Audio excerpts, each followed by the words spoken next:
now because we claim to be altruists as a society, but everything is about quote unquote me, which is another way of saying ego.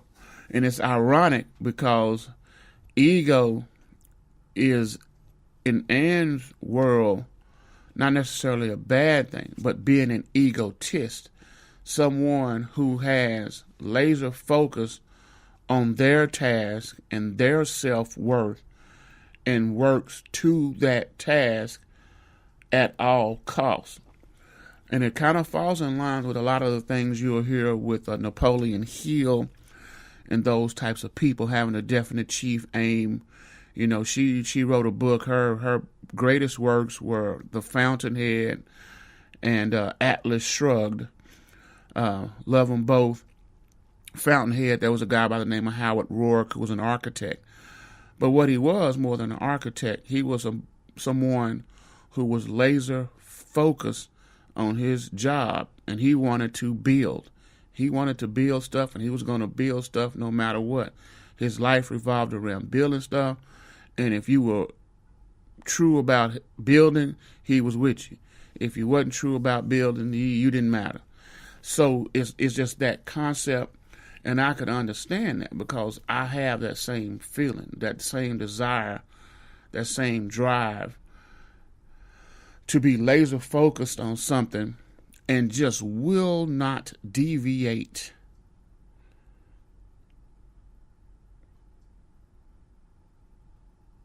I won't. So, so you can really understand that when you know where you're supposed to be and as an individual, and you know you're on the right road, so I really liked that concept that Ayn Rand put there, because once again, she made it okay to not give in to the pressures of society. As a matter of fact, she said, basically, that's what your job is. Your job is not to not help people. Your job is to help as many people as you can after you take care of yourself. Or along with you taking care of yourself. Because, doing the story, he helped a lot of people along the way while he was still building. So that really kind of outlines the life, the lows, the highs of Richie. That's a mouthful. That's a mouthful. I love how you bring those concepts together and break them down, because the average cat on the street, first of all, they're not going to pick up that book. They have no clue who that is.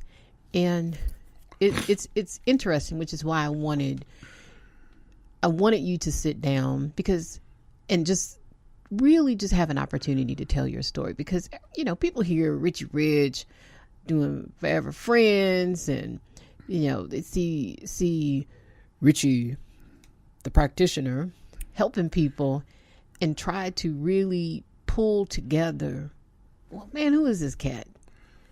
You could be the Pied Piper in the neighborhood, because people generally know if they come to you, they're going to get the truth, but it may not be the truth. It might not be the truth served Mary Poppins style with a spoonful of sugar. No, and generally not. Unfortunately, because we have a world with a poison worldview, typically the truth comes in that harsh way. But the truth is the truth. And you have to put on your grown up pants on to understand that, understand that you want accurate data, you want accurate information. Really don't care how you get it. Of course, the more receptive you are, like in me, I'm just a truth seeker. That is my religion. My religion is the truth. So I'm going to take it any way I can get it. Well, and it's funny that you use the word religion, because Mark Passio will say, break the word religion down to its etymology. Right. Religare. Right. Religare. Religare, right. To bind. To bind or tie down, right. Mm-hmm.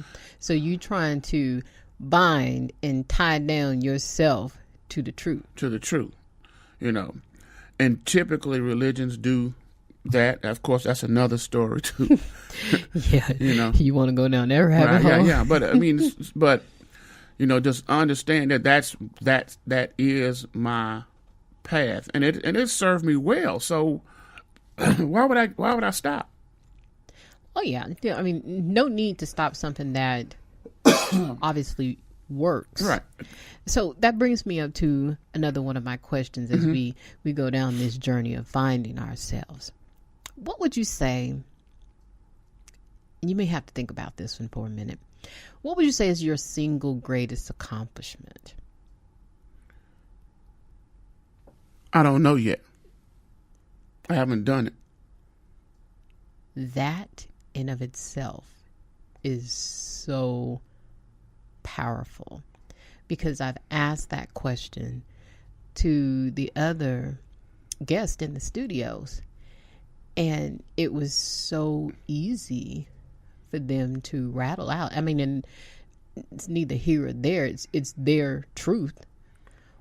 But I really like that, because that means you're still in the journey. Oh. Trust me. You get a little choked up about that one? Yeah, a little choked up about that. I mean, to me, the journey is just beginning. I mean... Did you read that note I put on my plant? Oh, yeah, I did see the note. But, I mean, it really is. I mean, I'm just... And that's the way it always is. And you'll find this out about people who really have this definite chief aim. Their drive is, and it's really spiritual. I mean, just, don't want to get all take them to church, But there have been George Benson is a perfect example. Mm-hmm. Cat is phenomenal guitar player, mm-hmm. right? He practices a minimum of 8 hours a day. And somebody asked him, George, you've done all this in your life. Your career is set. Why do you practice so hard? And his response, well, shit, man, I'm still trying to get good. I love it. Those are words to live by. I'm still trying to get good. Yeah. I get all that, but trust me, I got something in here somewhere. I need to be here 8 hours to figure it out. And there are a couple of musicians that are that way. I mean, I've read something about a piano virtuoso, and I can't remember the cat's name, but the same way. So you really look. I mean, your greatest accomplishments are usually those that happen right before you go back to the source, to the upper room. Something. Mm-hmm. In my humble opinion, I really don't have any great accomplishments here. I did okay, but yeah, it's not great. Man, now that's living in the truth. That's living in the truth, because some people would look at your life and say, man, he did all right, and see in you what they would have hoped that they could have achieved. I sit around and I listen, I sit and I chill in the cut. Right. Because you can learn a lot by just listening, just sitting and being still. And I think I said this earlier. I know some of the people over here in this here neighborhood will follow you to the end of the earth and try to figure out how to get a ladder together to lower you down to wherever that other level is, or, Right. or up. Right. You know, in the same sense. And so that speaks a lot, even at this point in your journey, to a legacy that you are yet still building to leave behind. So I want to change the vibe up for just a moment, because I noticed that not only of the authors that you are fond with and have drawn some perspective from, but you also are a musician. So let's talk about the fun stuff for a hot second. Because, you know, I heard your mother, may she rest in power, talk about all these 15, 11 instruments that you played absolutely so well, and you just self-taught. Tell the family about what is your favorite instrument and who's your favorite artist. Oh, well, favorite instrument for me, for you, is the saxophone, which means the favorite instrument for me to play. Now tell the family how many you got. Hell, I have to count them. All of them except the baritone. I have a soprano, alto, tenor. Yeah, I have 3. I have 2 of some of them. Yeah, so about 6, 7. Yeah. But my favorite instrument is the piano, because it's such a versatile instrument. I mean, the piano to me is like it's like water. It can just be molded to anything. And family, if y'all could see the look in his eyes right now. I'm telling you, I love it. I'm like, damn, that was kind of sexual. I'm slightly feeling jealous. Right. I mean, because I could just imagine. I've seen you play for like a hot second. Yeah. But I see I see how you caress those keys. Yes. It is a very unique instrument, because it is it can be played in so many different ways and so many different styles.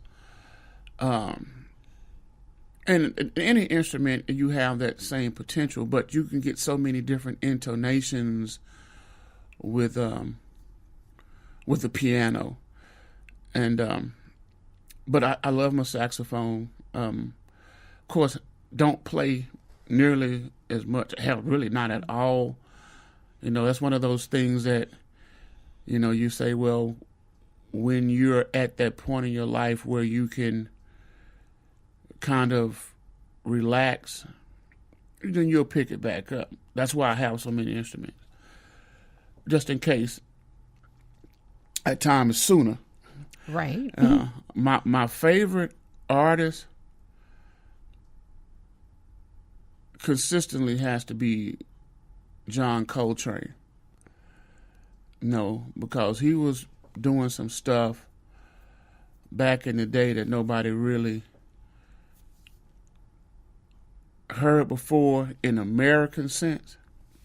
And I have to qualify that, because as his career progressed, he came to understand that other people were doing it. They just weren't doing it in an American sense. A lot of the stuff that he was doing, actually they were doing in India. Really? Yes. So, and basically what he was doing was playing in a particular way that's called the harmonic minor. Sounds technical, it could be, but basically what it is that every note that you play is a note, but it's also basically creates a harmonic with the other notes. And an example, his one of his most famous works is called Giant Steps. And the melody goes something like this. I'm going to do it real slow so you can hear how the notes relate to each other. Do, do, do, do, do. Do, do, do, do, do. Do do do do do do do do.